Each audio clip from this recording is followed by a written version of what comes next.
کیا کبھی ہمارے ذہن میں یہ بات آئی کہ اللہ نے ہمیں اس کے لیے پیدا کیا ہے؟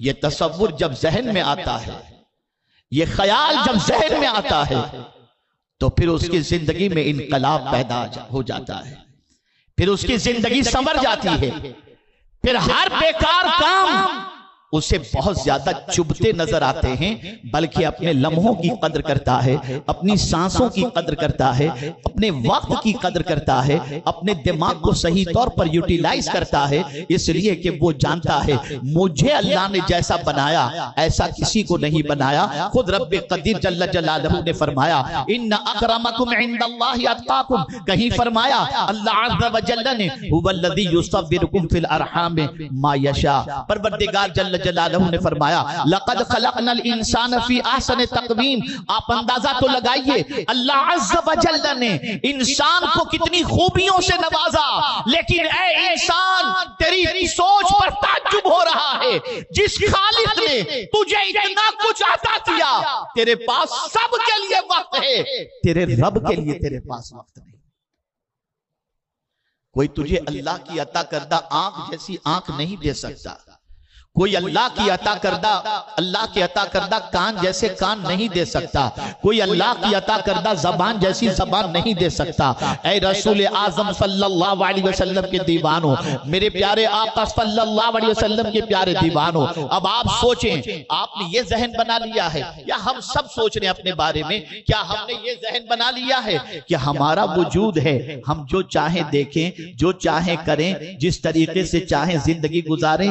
نہیں، یہ اللہ کی دی ہوئی چیز ہے، اللہ کی دی ہوئی امانت ہے، ایسا نہیں۔ میں آپ سے پوچھنا چاہوں گا، ایک بندے کو آپ صبح جاب پر بلاتے ہو، کسی کو ملازم کی حیثیت سے رکھتے ہو، اسے ڈیوٹی ہاورز بتا دیتے ہو، صبح 10 بجے آنا ہے، شام کو 10 بجے تک ڈیوٹی کرنا ہے، مہینے کا اتنا پگار دیں گے، اس سے زیادہ نہیں، کوتاہی نہیں کرنا، ٹائم کی پابندی کرنا ہے، اگر تھوڑی سی تاخیر ہوگی پگار کاٹ لیا جائے گا، اور زیادہ غیر حاضری کرو گے تو نکال دیا جائے گا۔ نہ جانے کتنے انسٹرکشن ہمارے اس کے سامنے ہوتے ہیں، ہم دیتے کیا ہیں اس کو؟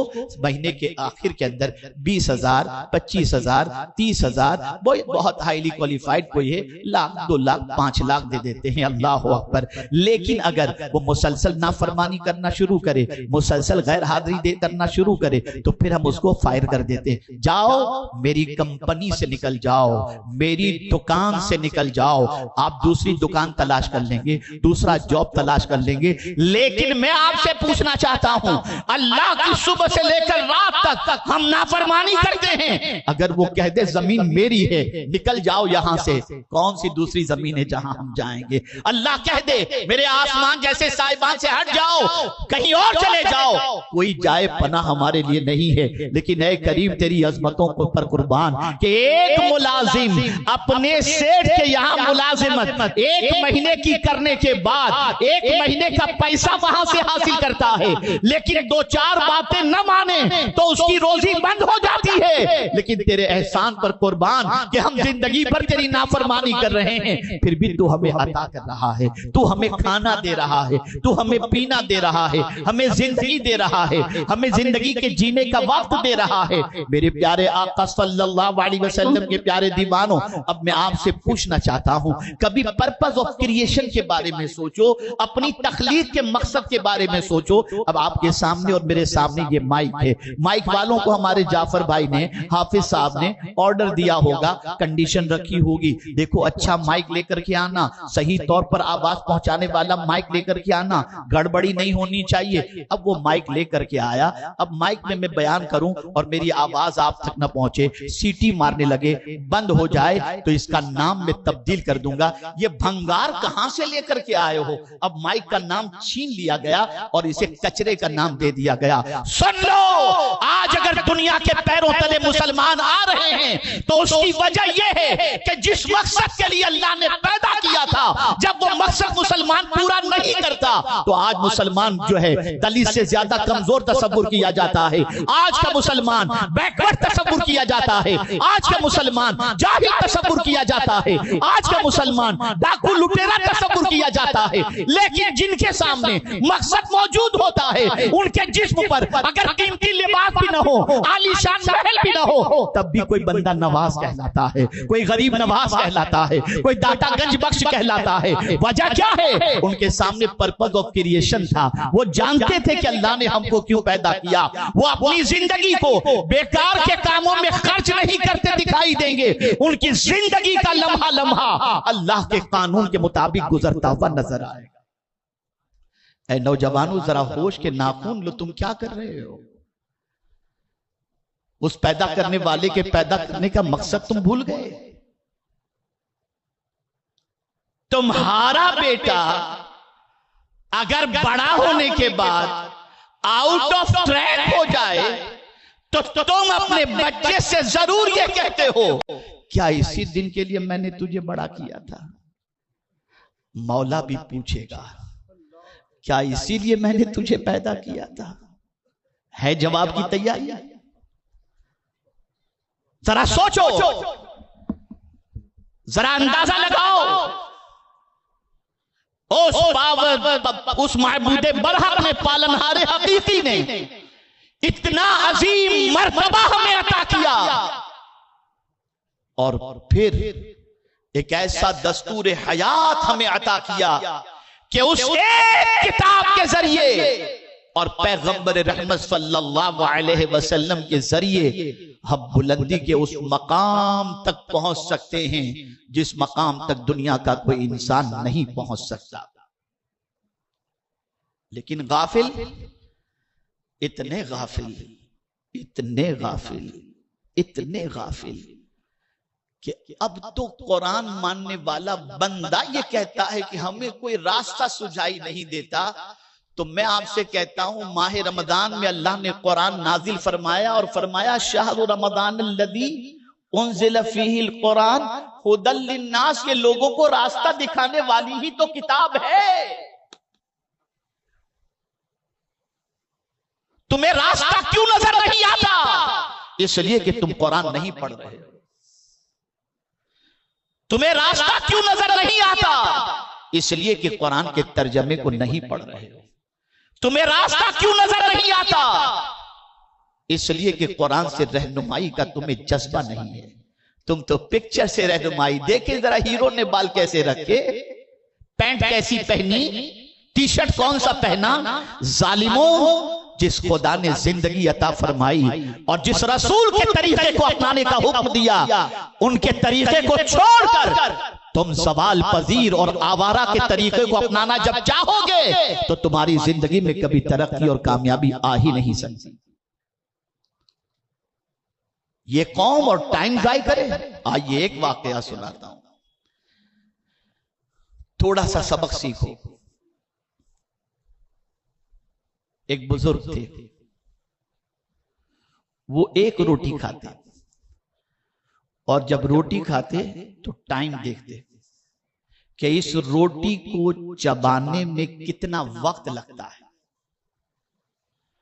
تو جب روٹی چبا کر کھا لیتے تو ٹائم دیکھ لیتے کہ اتنا ٹائم، پھر محسوس کرتے کہ اس روٹی کی وجہ سے ان کو کتنی توانائی ملی، کتنی انرجی ملی۔ اور پھر اس کے بعد انہوں نے غور کرنا شروع کیا کہ جتنی توانائی کی مجھے ضرورت ہے، کیا اس کا کوئی آلٹرنیٹ بھی ہے کہ میں کوئی ایسا مشروب بنا لوں جسے میں پی لوں تو پینے میں زیادہ وقت نہیں لگے گا جتنا چبانے میں لگتا ہے، اور مجھے اس مشروب کے ذریعے اتنی طاقت مل جائے جتنی طاقت کی مجھے ضرورت ہے، تو کیسا رہے گا۔ انہوں نے مشروب بنایا، پیا، پینے کے بعد اتنی توانائی محسوس ہوئی تو انہوں نے پھر عزم کر لیا کہ جتنا وقت روٹی کو چبانے میں گزرتا ہے میں اتنا وقت اللہ کی تسبیح میں گزار دوں۔ یہ سوچ تھی، یہ فکر تھی، اور آج ہماری قوم گھنٹوں ختم کر دیتی ہے، آج ہماری قوم راتوں کی راتیں ضائع کر دیتی ہے۔ یہ قوم جس کے سامنے قرآن جیسا دستور حیات موجود ہو، اور رحمت عالم صلی اللہ تعالی علیہ وسلم جیسے عظیم رسول موجود ہوں، اس قوم کے جینے کا یہ سلیقہ جسے دیکھ کر دوسری قومیں شرمائیں، یہ طریقہ ہماری قوم کا؟ بدلو اپنی سوچ کو، بدلو اپنے افکار و نظریات کو۔ اسی لیے قرآن نے کہا اَيَحْسَبُ الْإِنسَانُ أَن يُتْرَكَ سُدًى، کیا لوگوں نے یہ گمان کر لیا ہے کہ یوں ہی چھوڑ دیے جائیں گے؟ کر لو مزے جتنا کرنا ہے، لیکن چھوڑے نہیں جاؤ گے۔ پوچھے گا میرا پروردگار، زندگی میں نے دی تھی، بتاؤ کیا کیا تم نے؟ ایک ایک عزم کے بارے میں سوال پوچھے گا، یہاں تک کہ جلد بھی بولے گی، ایک ایک لمحہ بولے گا۔ بلکہ قرآن تو یہاں تک کہتا ہے کہ جس زمین پر چلتے ہو، بیٹھتے ہو، اٹھتے ہو، کھاتے ہو، پیتے ہو، گناہ کرتے ہو یا نیکی کرتے ہو، یہ زمین بھی قیامت کے دن بولے گی، زمین بھی بولے گی۔ یومئذ تحدث اخبارہا۔ جب یہ آیہ کریمہ حضرت ابو ہریرہ رضی اللہ تعالیٰ عنہ نے تلاوت کی تو آقا کریم صلی اللہ علیہ وسلم سے عرض کیا، حضور یہ زمین بھی قیامت کے دن بولے گی تو کیا بولے گی؟ تو سرکار صلی اللہ علیہ وسلم نے فرمایا، جو اس زمین پر گناہ کیا ہوگا زمین اس کے گناہ کے بارے میں گواہی دے گی، اور جس نے زمین پر نیکی کی ہوگی زمین قیامت کے دن اس کے بارے میں گواہی دے گی۔ ہر زمین اللہ کی، کہاں جا کر گناہ کرو گے؟ کہاں جا کر اللہ کی نافرمانی کرو گے؟ ہاتھ اللہ کے دیے ہوئے، زبان اللہ کی دی ہوئی، آنکھیں اللہ کی دی ہوئی۔ آج میں آپ کو ایک فکر اور سوچ دینا چاہتا ہوں، زندگی گزارنا ہے اور کامیاب زندگی گزارنا ہے، سب طرف سے نگاہیں بند کر لو اور آ جاؤ قرآن کی طرف، اور آ جاؤ مدینے کے تاجدار صلی اللہ علیہ وسلم کی سیرت کی طرف، اور جینے کا سلیقہ وہاں سے سیکھو، تب تم دنیا کے اندر سرخروئی حاصل کر سکو گے، یا ہم سرخروئی حاصل کر سکیں گے۔ صحابہ کے اندر کتنا جذبہ تھا حضور کی اداؤں کو اپنانے کا۔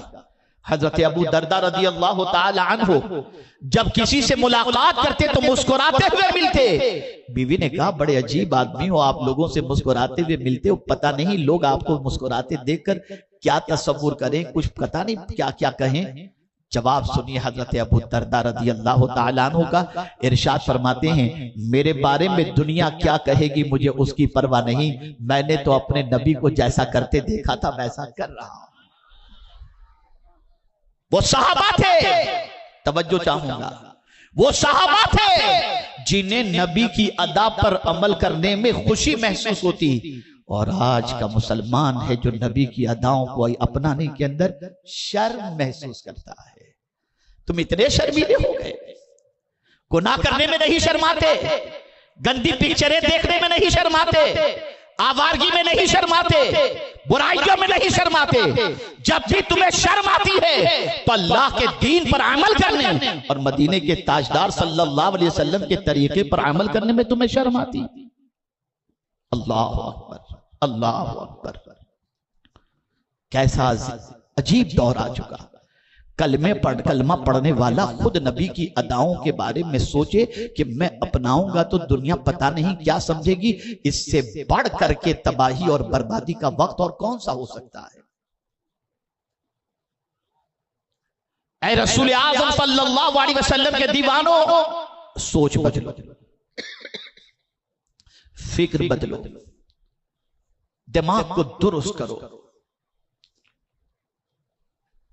اور اگر کوئی یہ تصور کرتا ہے کہ یار دین پر چلتا ہوں تو مصیبتیں میرا استقبال کرتی ہیں، اور میں اگر دین کے خلاف چلتا ہوں تو میرے لیے کوئی تکلیف نہیں ہوتی، جیسا کہ میں دنیا کے انسانوں کو دیکھتا ہوں، تو یہاں بھی اللہ نے دماغ کو جھنجھوڑا۔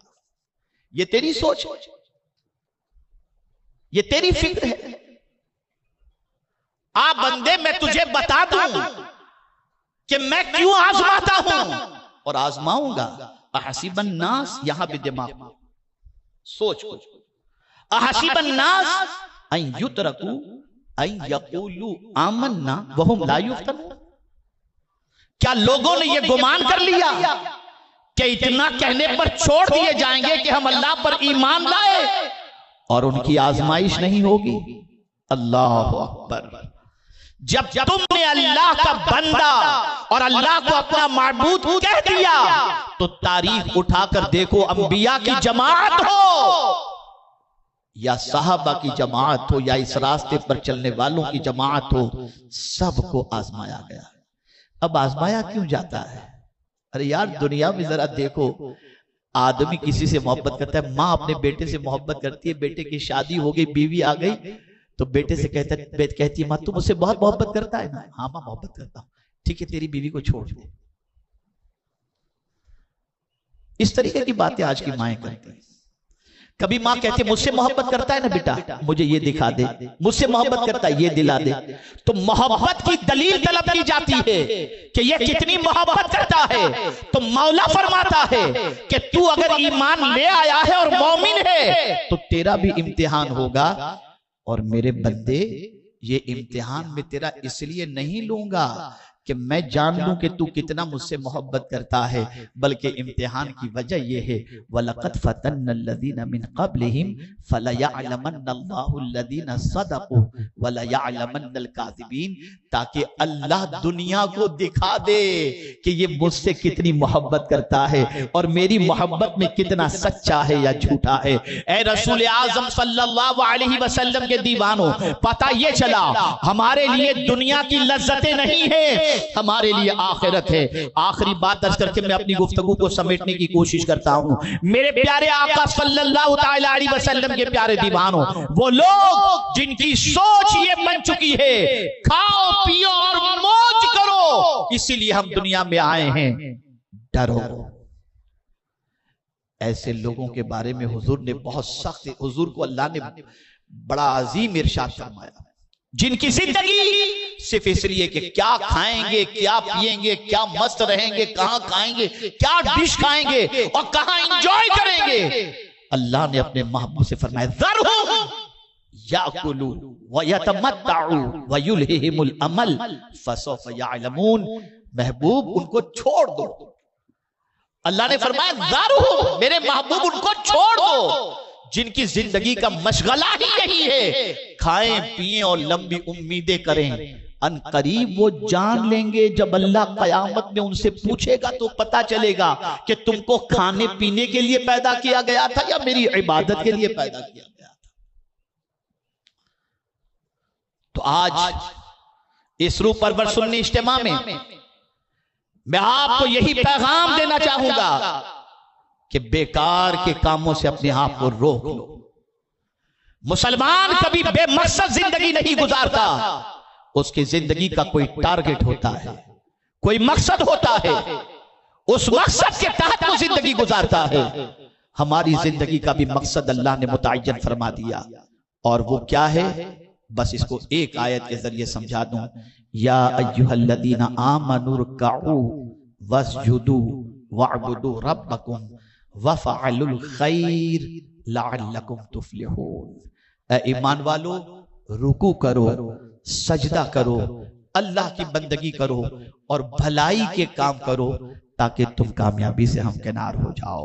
یہ ہماری زندگی کا پرپز ہے، یہ ہماری تخلیق کا جو ہے وہ مقصد ہے۔ اگر ہم نے تخلیق کے مقصد کو فراموش کر دیا، عالیشان عمارتیں بنا لیں، دنیا کی دولت جمع کر لیں، لمبی کاری اکٹھی کر لیں، لیکن پھر بھی ہمیں کچرا ہی کہا جائے گا، کوئی اچھا نام نہیں دیا جائے گا۔ لیکن اگر ہمارے پاس کچھ بھی نہیں ہے اور پیوند والا لباس پہنتے ہیں لیکن زندگی اللہ اور اس کے رسول کے قانون کے مطابق گزرتی ہے تو ہمیں اللہ کا بندہ کہا جائے گا اور نیک کہا جائے گا۔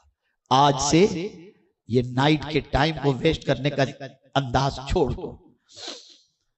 لوگ کہتے ہیں آپ کی قوم سدھرتی نہیں، لیکن میں اپنی قوم سے نا امید نہیں ہوں۔ آج بھی ایمان کا دیا سینے کے اندر روشن ہے، میں اپنی قوم سے مایوس نہیں ہوں۔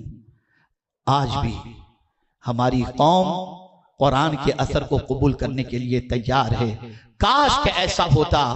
آج کے اس اجتماع کے پیغام کے ذریعے موجود جتنے بھی نوجوان ہیں وہ اپنی راتوں کو سنوار لیتے، اپنے دن کو سنوار لیتے، ہر برے کام سے اپنے آپ کو روک لیتے، بلکہ برا کام نہیں، بیکار جس کا نہ دنیا کا کوئی فائدہ نہ آخرت کا فائدہ، اس کام سے اپنے آپ کو روک لیتے۔ بلکہ اللہ والوں کا حال تو یہ تھا کہ ایک لفظ بھی بیکار کا اپنی زبان سے نہیں نکالتے تھے، اس لیے کہ وہ جانتے تھے کہ قرآن میں اللہ نے کہا ہے ما یلفظ من قول الا لدیہ رقیب عتید، ایک ایک لفظ جو ہمارے منہ سے نکلتا ہے اسے فرشتے لکھ رہے ہیں، اور قیامت کے دن اللہ فرمائے گا اقرا کتابک، اپنا اعمال نامہ پڑھ، اعمال نامہ پڑھ۔ کیا آج یہاں پر کی ہوئی بکواس جو فرشتے نوٹ کر رہے ہیں ہم قیامت میں اللہ کے سامنے پڑھ سکیں گے؟ ہے ہم میں اتنی جسارت؟ باپ کے سامنے تم کسی کو گالی نہیں دیتے، لیکن تمہارے دفتر کے اندر اگر گالی لکھی ہوئی ہے، قیامت میں اللہ فرمائے گا اقرا کتابک، کیا سچویشن ہوگی؟ غزلیں گنگنانے والوں کیا سچویشن ہوگی قیامت کے دن؟ گانے گنگنانے والوں قیامت کے دن کیا سچویشن ہوگی؟ کبھی اسے سوچا؟ اور آج میں 2 آیتیں پڑھا میرے رونگٹے کھڑے ہو گئے، اور حضرت بندہ نواز کی بارگاہ میں جا کر کے میں نے عرض کیا تو ان کو یہی عرض کیا کہ بس آپ دعا فرما دیں کہ ہماری آخرت اچھی ہو جائے۔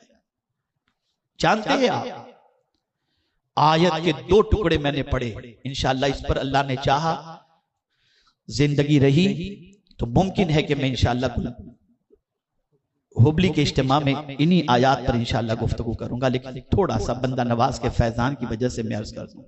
جانتے ہیں اللہ فرماتا ہے وَهُوَ أَسْرَعُ الْحَاسِبِينَ، وہ بہت جلد حساب لینے والا ہے۔ جلد کا لفظ آیا، بہت جلد حساب۔ اب آپ سوچتے ہوں گے کہ قیامت میں اتنا ہجوم ہوگا، اربوں خربوں انسان ہوں گے، اللہ جلد حساب کیسے لے گا؟ تو آپ دیکھیں 50 سال پہلے جب کمپیوٹر نہیں نکلا تھا تو حساب کرنے کے اندر کتنا ٹائم لگتا تھا، پھر کمپیوٹر آیا، اب تو اتنی چیزیں آ گئی، یوں کرو تو پورا حساب، سال بھر کا حساب، اتنا حساب، پوری دنیا کا حساب۔ جب انسان کے دماغ کے ذریعے بنائی ہوئی چیزوں سے حساب اتنا جلدی اور آسان ہو جاتا ہے تو وہ عالم الغیب والشہادہ حساب لینے پر آئے گا تو اس کو دیر نہیں لگے گی، آن دا اسپوٹ پلک کے جھپکتے حساب ہو جائے گا، بہت جلد حساب۔ اور مسٹیک کمپیوٹر کے اندر نہیں ہوتی، اس کی نگاہ کتنی اور بات کتنی، لیکن جو رب ہمارے دل کی نیتوں کو بھی جانتا ہے، اس سے جب کوئی چیز چھپی بھی نہیں وہ حساب لے گا تو کیا ہوگا؟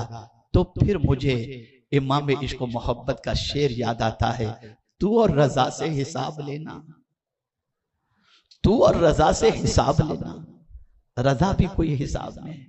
خدا کی قسم مولا اگر حساب لے لے تو ہمیں کا کوئی بچ نہیں سکتا۔ اسی لیے لوگوں نے، اللہ والوں نے دعا کی اللہم ارزقنا الجنت بغیر حساب، اے اللہ بغیر حساب کے ہم کو جنت میں داخل فرما دے۔ اور کسی نے دعا کی تو یوں دعا کی اللہم حاسبنی حسابا یسیرا، اے اللہ ہمارا آسان حساب لینا۔ بھول گئے ہم سب، ہم بے راہ روی کے شکار نہ ہوتے، ہم جہالت کی وادیوں میں نہ بھٹکتے، ہماری نگاہیں آوارہ نہ ہوتی، ہمارے قدم برائیوں کے اڈوں پر نہ جاتے، ہماری راتیں ضائع نہ ہوتی، ہمارے دن برباد نہ ہوتے اگر قرآن کا پیغام ہماری نگاہوں کے سامنے ہوتا۔ اے رسول اعظم صلی اللہ علیہ وسلم کے دیوانوں، آج یہ عرض لے کر کے جاؤ، وقف کر دو اپنی زندگی کو قانون الہی اور قانون رسول کے اوپر عمل کرنے میں، اور یہ قانون تمہیں تجارت کی طرف بھی آمادہ کرتا ہے، یہ قرآن تمہیں ماں باپ کے ساتھ سلوک کی طرف بھی آمادہ کرتا ہے، بیوی بچوں کے ساتھ سلوک کے ساتھ زندگی کی ہر خوشیوں کو حاصل کرنے کے بارے میں یہ قرآن منع نہیں کرتا، لیکن باؤنڈری بنا دی ہے اس قرآن نے، جو کچھ بھی کرنا ہے انہی چیزوں کے ذریعے، انہی قانون کے ذریعے تم کرو، تاکہ خوشی منانا بھی عبادت ہو جائے اور غم آ جائے تو غم منانا بھی عبادت ہو جائے۔ مجھے آج جس آیت پر گفتگو کرنی تھی میں اس پر کر ہی نہیں سکا اور میں کسی اور آیت کی طرف آ گیا تھا. اس کا بھی خیال تھا مجھے اس آیت پر بولنے کا، لیکن میں جس آیت پر مجھے بولنا تھا میں اس آیت پر گفتگو نہ کر سکا، اس لیے کہ مجھے آج شکوہ رسول آپ کے سامنے پیش کرنا تھا کہ حضور کو کیا شکوہ ہے، قیامت میں حضور کیا فرمائیں گے، اور قرآن میں حضور نے کیا فرمایا، بلکہ دنیا ہی میں حضور نے کیا فرمایا، کس چیز کا شکوہ کیا. زندگی رہی انشاءاللہ تو اس پر پھر کبھی ممکن ہے کہ ہوبلی کے اندر انشاءاللہ گفتگو ہو سکے. بس میرا پیغام لے کر کے جاؤ. اور مجھے ایک بات یاد آ گئی، کل میں نے بنگلور میں چند نوجوانوں کو لے کر جب میں بیٹھا تھا تو انہیں میں نے ایک بات کہی تھی. مجھے آج محسوس ہو رہا ہے کہ یہ بات میں آپ سے بھی کہہ دوں. آپ سب نے اس کے لیے تیار ہونا ہے. بڑا حسین پلیٹ فارم ہے، بڑا خوبصورت پلیٹ فارم ہے سنی دعوت اسلامی. میں نے بات کیا کہی تھی آپ سنیے. میں نے نوجوانوں سے کہا تھا کہ یہ بتاؤ آج ہماری قوم گناہوں کی طرف جا رہی ہے یا نہیں؟ سب نے کہا جا رہی ہے. برائیوں میں ڈوبی ہوئی کہ نہیں ہے کہ نہیں؟ سب نے کہا بالکل برائیوں میں ڈوبی ہوئی ہے. میں نے کہا ان کی زندگی سے اسلام چھلک رہا ہے؟ کہا بیشتر کی زندگی سے نہیں چھلک رہا. پھر میں نے ان سے پوچھا کہ مجھے یہ بتاؤ یہ ساری چیزیں تم اپنے ماتھے کی نگاہوں سے دیکھ رہے ہو نا؟ انہوں نے کہا ہاں. میں نے کہا آپ کو لگ رہا ہے نا کہ وہ دین کے راستے سے تھوڑے سے ہٹ رہے ہیں؟ انہوں نے کہا ہاں. میں نے کہا اب ایک سوال پوچھتا ہوں، دیکھیے آپ کو میں ذمہ داری دے رہا ہوں، غور سے سنیے گا. میں نے کہا ایک ماں کا بیٹا یا باپ کا بیٹا راستہ بھول جائے، بھٹک جائے، اور اس گومے ہوئے بچے کو، بھٹکے ہوئے بچے کو، راہ بھولے ہوئے بچے کو کوئی بندہ مل جائے اور اس کو پکڑ لے اور لے کر کے آ کر اس کی ماں سے ملا دے یا باپ سے ملا دے، تو بتاؤ اس کی ماں کتنی خوش ہوگی اور اس کے باپ کتنے خوش ہوں گے؟ اس کی والدہ کتنی خوش ہوں گی اور اس کا والد کتنا خوش ہوگا؟ حضرت بہت خوش ہوگا. ایک گوما ہوا بچہ، بھٹکا ہوا بچہ، گھر چھوڑا ہوا بچہ، راہ بھولا ہوا بچہ، جب اس کو کوئی اس کے ماں باپ سے ملا دے تو ماں کے دل سے دعا نکلتی ہے، باپ کے دل سے دعا نکلتی ہے. تو میرے پیارے آقا صلی اللہ علیہ وسلم کے دیوانوں، آج کا مسلمان بھی اللہ کی راہ بھولا ہوا ہے، حضور کی راہ بھولا ہوا ہے. بس نوجوانوں کام میں لگ جاؤ، ان راہ بھولے ہوں کو اللہ کی طرف لے کر کے آؤ، اس کے رسول کی طرف لے کر کے آؤ. گوما ہوا انسان جب باپ سے مل جاتا ہے تو باپ خوش ہو جاتا ہے. بھٹکا ہوا بندہ اگر اس کو بھٹکا ہوا بندہ اگر اسے راہ دکھا دی جائے اور اللہ کی طرف وہ آ جائے تو مولا بھی راضی ہو جائے گا، اس کے رسول صلی اللہ علیہ وسلم بھی راضی ہو جائیں گے. یہ مثال سمجھنے سمجھانے کے لیے ہے، ورنہ اللہ کی ذات ساری تمثیل سے پاک ہے. آج ہماری قوم بھٹک رہی ہے، راہ بھول چکی ہے، دین کے راستے سے ہٹ رہی ہے، سرکار کی سنتوں سے ہٹ رہی ہے. نوجوانوں بیدار ہو جاؤ، محنت کرو، مشقت کرو، قدم بڑھاؤ. حضور بندہ نواز گیسو دراز کی عنایتیں بھی شامل حال رہیں گی اور اللہ اور اس کے رسول کی مدد بھی شامل حال